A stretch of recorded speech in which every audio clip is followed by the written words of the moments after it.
Can I just bring up Mike McDaniel? That's the only guy we haven't talked about yet.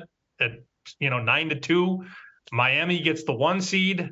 Miami finishes first in a division that was supposed to be dominated by Buffalo and New York. A lot of things had to go Miami's way, but maybe one of us is still holding that Mike McDaniel ticket. I wonder who. A Tua or a Tyreek Hill MVP ticket. I'm glad you brought up MVP because that's where I was going to go next. Like we talked about last week, how like if you wanted to play Purdy, you had to do it then. He was 16-1, 14-1, I think last week, and then during the game he was still 10-1, and then now here he is 3-1, 3.5-1 or so to win that award. So he is clearly in the mix. But again, I think the debate now is it him or Dak certainly his name is in the mix, but I do think the Cowboys have to win that division, especially being that the Niners already beat the Cowboys badly. Purdy the Niners went into Philadelphia and won. So I think like an Eagles 1 seed like argument, I don't think that's going to hold up. But I guess the question is, and I'm just going to let you go, Sam, because I know you and I think Jeff and Will, you probably have the same, maybe not the same price that Sammy has on Tyreek Hill, but like you see what this guy does every single week. And maybe if you're kind of undecided on one of the quarterbacks this year, you can't decide if it's Purdy or Dak or whomever else. Like Hill, like maybe this is the year where you just don't say, okay, we're going to give Tyreek Hill the offensive player of the year and let the quarterback be MVP. Like he has a legit case to win this award, doesn't he, Sam?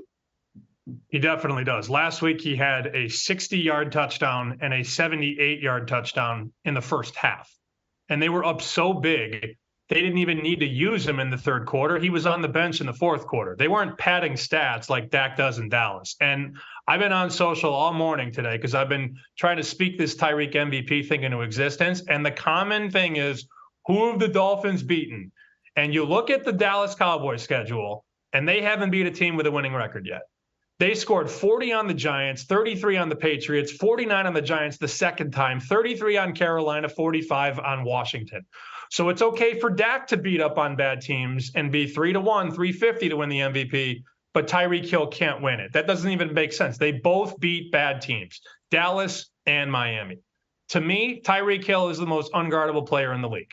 He has 611 yards after the catch. After the catch.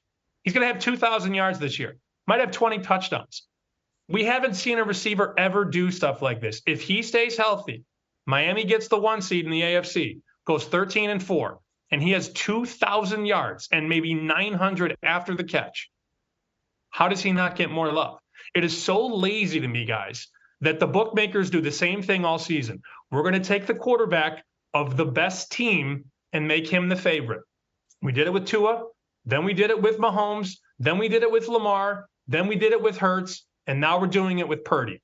Those guys aren't even the most important parts of their teams. You take Tua off the Dolphins, they have 3 more losses, maybe 4. So yeah, I did this a few years back where I looked at like what it took for a non-quarterback to win MVP in the NFL, and it was always like a record-breaking season. It was I think it was Adrian Peterson, right, in 2012 was 9 yards away from Eric Dickerson. It was LT the year he had 40 touchdowns. And then I think Sean Alexander won one year. We had 2,000 yards, right? In 05-ish, somewhere around there. So if Tyreek Hill gets over 2,000 yards, Sammy, like if he gets to that number, which seems like it's very plausible and can happen pretty quickly, then I think voters will have to look at him if down the stretch, Dak Prescott falters a little bit, if Brock Purdy down the stretch kind of falters, if Jalen Hurts has some poor games, if Patrick Mahomes not able to, like, I think if he gets those landmarks, if he gets 2,000 yards and X amount of touchdowns, and it's the best season in wide receiver history, which I think right now numbers-wise is tracking in that direction, especially all the advanced numbers compared to like the 2007 Moss season, then I think it's a very real possibility he wins MVP, because it has to be above and beyond a great season for someone who's not a quarterback. So we've seen the voters reward.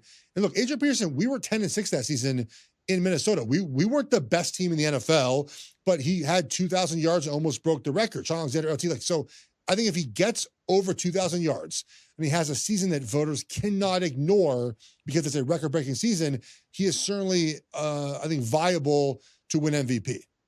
He's awesome. I'd have no problem if he won. Like, he's a cheat code. He's an incredible player. Like, he's certainly deserving and he's going to get consideration.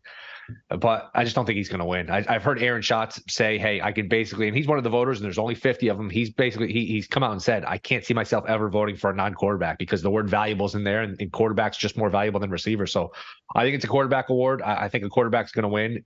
Purdy, and look, 3-1. I don't know if I'd still bet it at 3-1, but their last 4 games, Rams, Seahawks, Cardinals, and then Christmas night, they host the Ravens. If they win all 4 and they're 14-3 and he's got a ton of touchdowns and he's only got a handful of picks and they're 14-3 and they're the 1 seed, I think Purdy's going to win this award. Now, we talked about it in September when it was 22-1, talked about it last week when it was 17-1. Again, do you want to bet it at 3-1? No, but I think the path is here for Purdy. And the people voting on this are in the media. They're writers. They like a good story. I mean, what's a better story than 20 months ago, this kid's the last pick in the draft, and then he's holding up the MVP trophy, less than 2 years later. So I think Purdy's still got the inside track here. Yeah, I think. Boo. You're right, though. I mean, nothing you said was wrong. That's what Will just said, I think.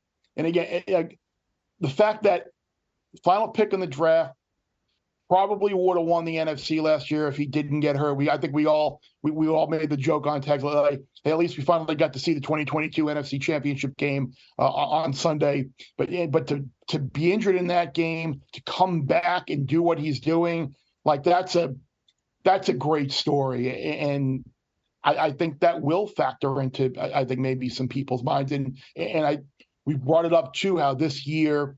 And I think last year was the first year they did it. Like, you vote 1, 2, 3, 4, 5. I think it does on the MVP now, and like he's going to be the guy who's going to be on every ballot. Like maybe there will be people who vote Tyreek number 1, but you're going to vote Brock Purdy probably number 2, and there may be people that vote Brock Purdy number 1, and then you vote maybe a couple of more quarterbacks 2 and 3, and Tyreek is 4. And I think there's going to be a higher variance of where Tyreek will land on ballots without being able to make up the fact that I think Purdy is going to be like no lower than 2 or 3 on nearly everybody's ballot. So plus Tua might steal some votes from Hill too. You might get some Dolphins voters say, "Oh, I'm going to give it to Tua just because he's a quarterback," and some people split. So that could be a factor too. Not that I disagree with anything Sammy said. Like, look, Hill's awesome. Hill's incredible, but you might get some Tua votes that hurts Hill. No. I was just going to make a joke saying I'm good either way because I have a good Hill number for the year. I got good Purdy numbers as well. So as long as it's one of those two guys, and here I am saying, it's got to be either Purdy or Hill, right? And of course, someone else will win. So continue. The only thing I'll say about Purdy that I think would maybe dissuade voters from putting him near the top is that when we talk about the Niners, right, and we talk about Purdy, it's always, well, he has Christian McCaffrey, Deebo Samuel, Trent Williams, Shanahan, Juice, Kittle. Like, when we talk about Dak Prescott or Jalen Hurts, like, there's not as much conversation about, they have this and that, they're helped by this and that. With Brock Purdy, it's always but.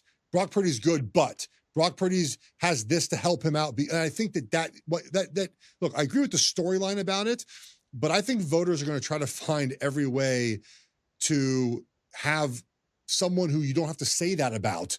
And we've seen this year too, in the games when he did not have a full offense, they're not the same team.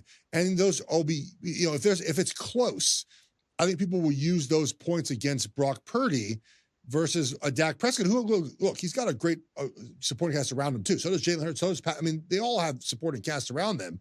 But I think for Purdy, especially when people talk about him, right or wrong, they use those qualifiers. He's good, but he has these guys with him. He's good, and he has the head coach. So that's my only pushback about Purdy, is that I think that if possible, voters will use that against him if they can. Yeah, the one thing I will say is it's not like Purdy's like just kind of being like workmanlike.